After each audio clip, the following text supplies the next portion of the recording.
The IKEA showroom is not a store. It is a meticulously engineered behavioral loop.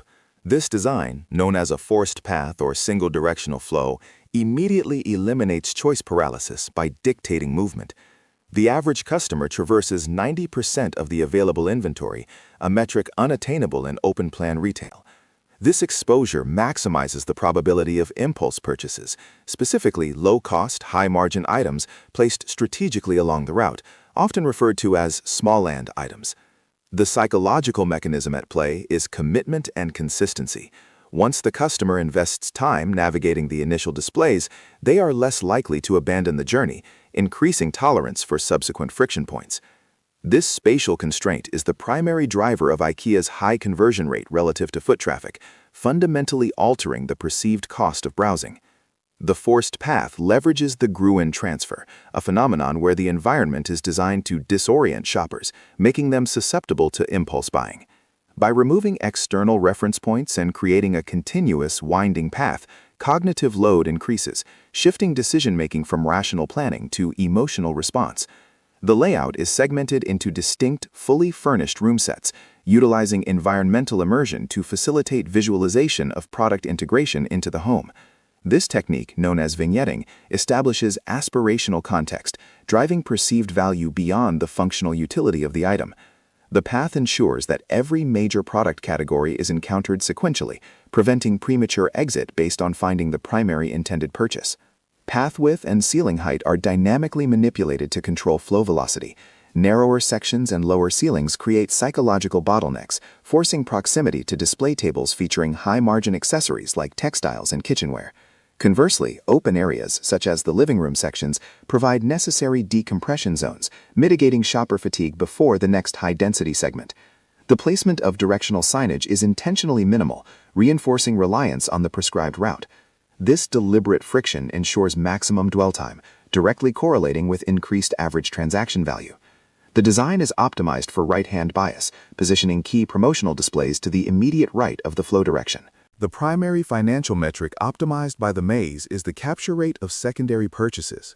While large furniture items drive initial intent, the forced path ensures exposure to the $5 items that inflate the basket size.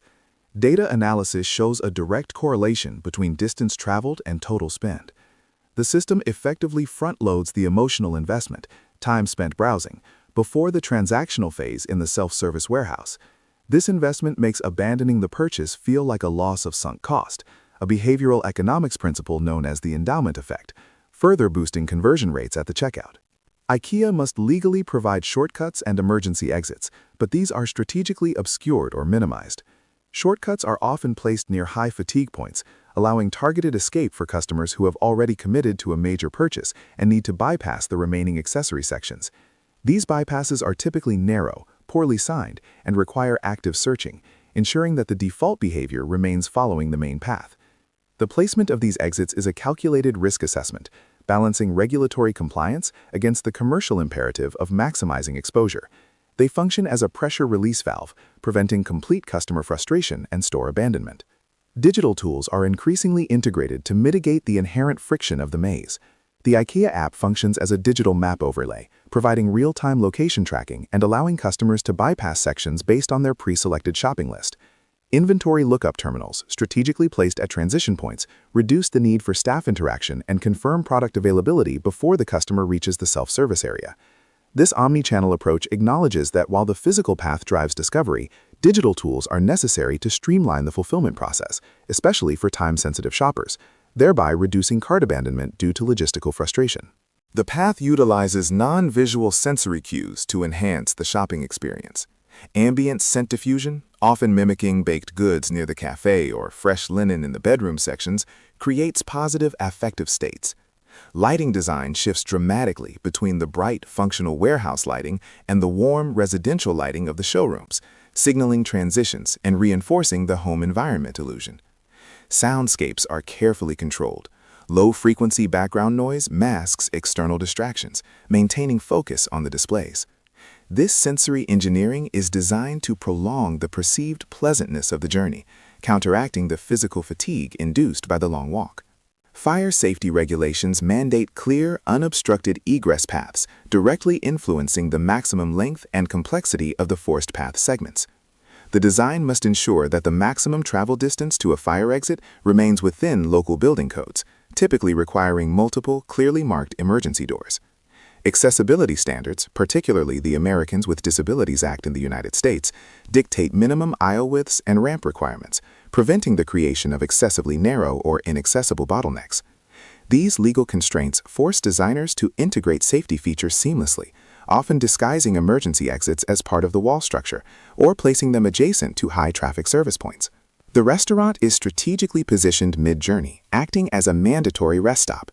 This placement capitalizes on the Ikea effect, where the effort invested in the journey increases the perceived value of the reward, the meal. The low-cost food offering, particularly the Swedish meatballs, serves as a powerful psychological anchor, reinforcing the brand's value proposition. Crucially, the break mitigates decision fatigue, resetting the shopper's cognitive resources before they enter the high-stakes self-service warehouse area, where final purchasing decisions are made. The food court is a profit center, but its primary function is behavioral modification and fatigue management. The maze culminates in the self-service warehouse, where the physical path transitions into a grid system optimized for rapid retrieval. The showroom path serves as a highly efficient picking list generator. Customers note item locations, aisle and bin numbers while browsing. This system externalizes the labor of order fulfillment onto the customer, significantly reducing internal logistics costs.